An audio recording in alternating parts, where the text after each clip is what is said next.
We're going to have a look at a fairly routine kinematics problem, albeit one that's somewhat lengthy. So press pause now and read through the problem. When you press resume, we'll have a look at the individual parts of this question. Okay, let's have a look at part A. Part A is asking us to determine the value of t at which the object reaches its minimum velocity. You might want to attempt that yourself. So press pause, and when you resume, you'll see the answer.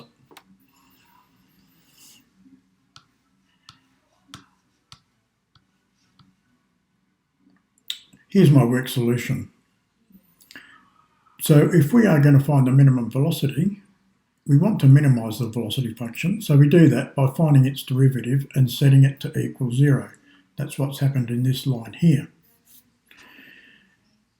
So the derivative of the velocity function was 6t minus 6. You can see quite clearly from up here it would be 6t minus 6.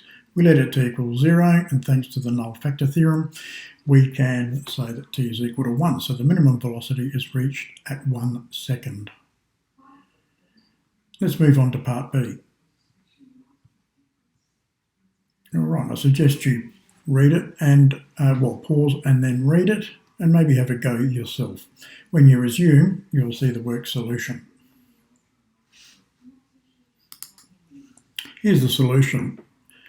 So we're asked to show that the displacement of the object at this value of t is negative 11 metres, so 11 metres to the left of the origin.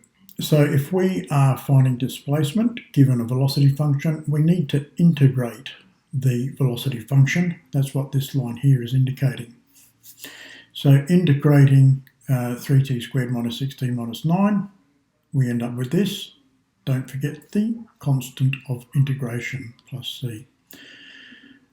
Now, we're told, it's given actually in the question, if you look up here, that at t equals 0 seconds, the displacement of the object is 0 metres.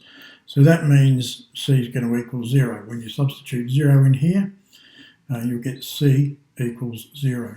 So our displacement function is simply t cubed minus 3t squared minus 9t. So when the velocity is at a minimum, at t equals 1, we substitute 1 in and we discover that our displacement is 11 metres as required. Going on to part C. Sketch a graph of VT clearly labelling all axis intercepts, maxima and minima. Okay, so press pause and have a go at that yourself. When you resume, you'll see my work solution. So firstly, I found the VT intercept. We customarily think of it as a y-intercept, don't we? But strictly speaking, the axis would be VT. So the VT intercept, we find it by letting t equal 0. So it's just the constant of our velocity function, isn't it? So it's the y-intercept 0, negative 9. T-intercepts, the process here is familiar to you. You simply find the t-intercepts by factorising our quadratic here, and we discover that t will equal 3 or negative 1, but we reject t equals negative 1 as it's not appropriate for this model. So t-intercept will occur at 3, 0. The maximum, well, this is a quadratic, so we can get an idea of the general shape of the curve and understand that the maximum will occur at the end of our domain, so when t is equal to 5.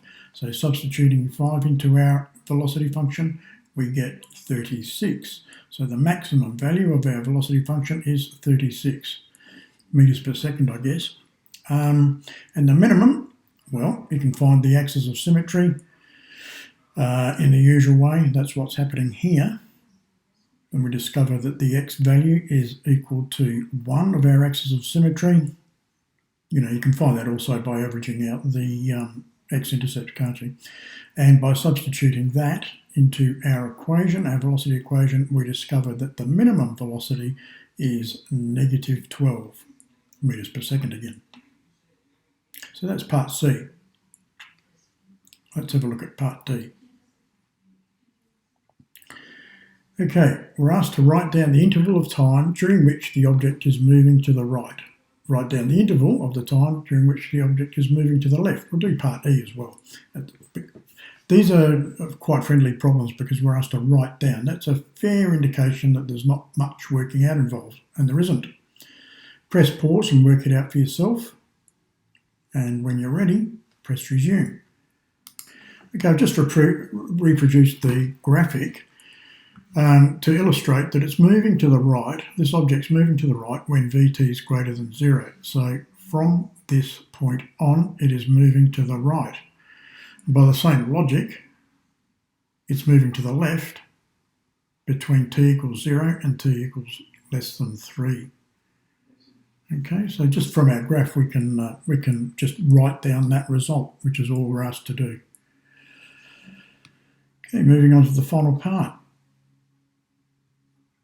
F, find the distance travelled by the object from t equals 0 to t equals 3.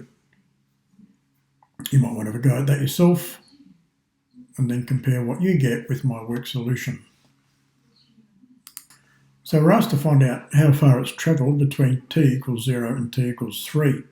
Notice from our graphic again that it's moving to the left, and so we're expecting, when we integrate our velocity function, we're expecting a negative value. So we take the absolute value of our answer. So integrating our velocity function, that's what's happening here.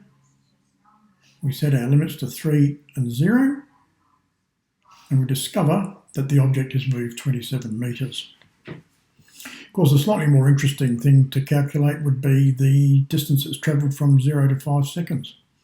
Well, you would simply add into that the limits 5 to 3 for this integral here. Okay, so that's why it's important to take the absolute value when you are getting negative areas, so to speak. Anyway, that concludes this video. Thank you for listening.